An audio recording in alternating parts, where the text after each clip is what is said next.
تم رسول اللہ صلی اللہ علیہ وسلم کے نعرے لگاتے ہو، تم عید میلاد النبی کے دن جھنڈے لے کے لہراتے ہو، اور تم اپنی بیوی کو مارتے بھی ہو۔ اللہ کے رسول صلی اللہ علیہ وسلم کی ایک مثال بتاؤ جہاں پر امت کی ماؤں کو ہاتھ اٹھایا میرے آقا نے۔ تمہاری مردانگی یہ نہیں ہے کہ تم اپنی بیوی پر ہاتھ اٹھاؤ، تمہاری مردانگی یہ ہے کہ تم اپنی بیوی سے محبت کرو۔ ظالموں جو اپنی بے بیویوں کو مار رہے ہیں، کل تمہاری بیٹی کو کوئی مارے گا تو تمہارے دل پر کیا گزرے گی؟ اپنی بیویوں پر ظلم کرو گے تو پھر یاد رکھو بد نصیبی تمہارا مقدر بن جائے گی، خدا نہ خواستہ۔ جب بیویوں کی بات آتی ہے، نوجوانوں سنو، جو اپنی بیویوں کو مارتے ہیں، تم بے شرم ہو، بزدل ہو، تم لوگ، تم ظالم ہو، تم رسول اللہ صلی اللہ علیہ وسلم کے نعرے لگاتے ہو، تم عید میلاد النبی کے دن جھنڈے لے کے لہراتے ہو، تم یا رسول اللہ کے نعرے لگاتے ہو، اور تم اپنی بیوی کو مارتے بھی ہو۔ بے شرمو، سدھر جاؤ۔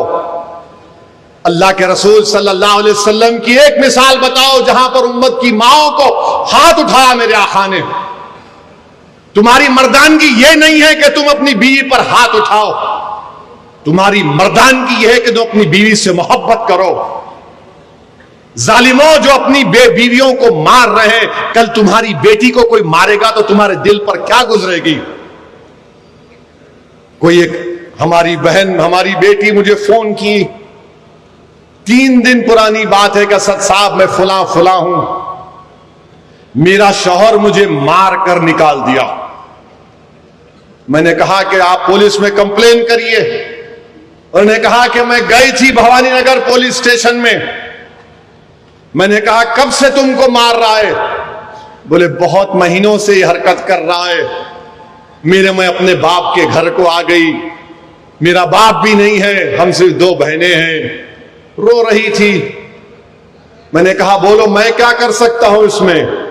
تو ہماری بہن نے کہا اسد صاحب یہ آپ اس کی ہوٹل کا اناگریشن کرے تھے، میں فوٹو دیکھی آپ کی، وہ بریانی بیچتا ہے، آپ کچھ کریے نا۔ میں نے اپنی بیٹی سے کہا کہ میری بیٹی، جب یہ ظالم ایک جانور بن کر تم کو 8-10 مہینے سے مار رہا ہے، تم دوبارہ اس کے پاس جانا چاہو گی کہیں تمہاری جان نہ لے لے؟ وہ بچی رو کر بولی ایک بار کوشش کرو خالی، آپ سمجھاؤ اس کو۔ آپ میں اس بریانی بیچنے والے سے کہہ رہا ہوں تو ظالم ہے، تو ظالم ہے، تیرے کوئی کاروبار میں برکت نہیں ہوگی اگر تو اپنی بیوی کو مارے گا۔ ایسے کئی واقعات ہیں۔ کون سی مردانگی ہے اپنی بیوی کو مارنا؟ بتاؤ کیوں مارو گے تم اپنی بیوی کو؟ کیا تمہاری یہ بہادری ہے؟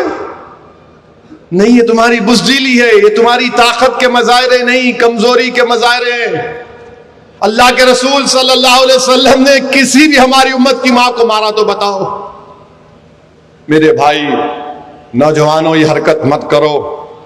یاد رکھو اللہ کے رسول صلی اللہ علیہ وسلم نے ہماری امت کی ماں کو حمیرہ کہہ کر پکارا۔ حضرت خدیجہ کا وصال ہو گیا تو آقا دو عالم صلی اللہ علیہ وسلم حضرت خدیجہ کے سہیلیوں کو گوشت پہنچاتے تھے۔ وہ دنیا میں نہیں ہے، میں ان کی سہیلیے گوشت پہنچاتے تھے۔ وہ اتنا ذکر کرتے حضرت خدیجہ کا، ہماری امت کی ماں کا، کہ بی بی عائشہ صدیقہ نے عرض کیا رسول اللہ صلی اللہ علیہ وسلم آپ ایک بوڑھی کا اتنا ذکر کرتے، اللہ نے آپ کو ان سے بہتر ازواج دیے۔ رسول اللہ صلی اللہ علیہ وسلم ناراض ہو گئے اور کہا کہ خبردار، خدیجہ کے بارے میں ایسا نہیں بولا جا سکتا۔ جب مکے میں کوئی مجھے قبول کرنے کے لیے تیار نہیں تھا، خدیجہ نے مجھے قبول کیا۔ کوئی میرا پیغام قبول کرنے کے لیے تیار نہیں تھا، خدیجہ نے میرے پیغام کو قبول کیا۔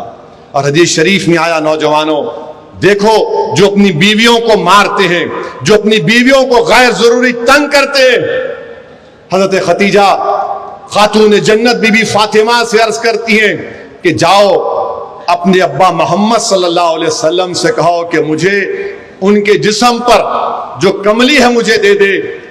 وہ جا کر خاتون جنت عرض کرتی ہیں آقا ان کے پیچھے آتے ہیں اور پوچھتے ہیں امت کی ماں سے کہ کیوں آپ نے پوچھا؟ تو کہتے ہیں میرے زندگی کا آخری وقت آ گیا یا رسول اللہ صلی اللہ علیہ وسلم، میں آپ کے دی ہوئی اس کملی میں سو کفن کے طور پر خبر میں جانا چاہتی ہوں۔ اللہ کے رسول صلی اللہ علیہ وسلم کی آنکھ میں آنسو آ جاتے ہیں اور کہتے ہیں کہ تم جو کچھ مجھ سے مانگنا چاہو مانگو، میں دینے کے لیے تیار ہوں۔ نوجوانوں، یہ آقا کی مثالیں دے رہا ہوں تم کو۔ اگر تم یہاں سے اٹھ کر جاؤ گے اور اپنی زندگیوں میں تبدیلی نہیں لاؤ گے، اپنی بیویوں پر ظلم کرو گے، تو پھر یاد رکھو بد نصیبی تمہارا مقدر بن جائے گی، خدا نخواستہ۔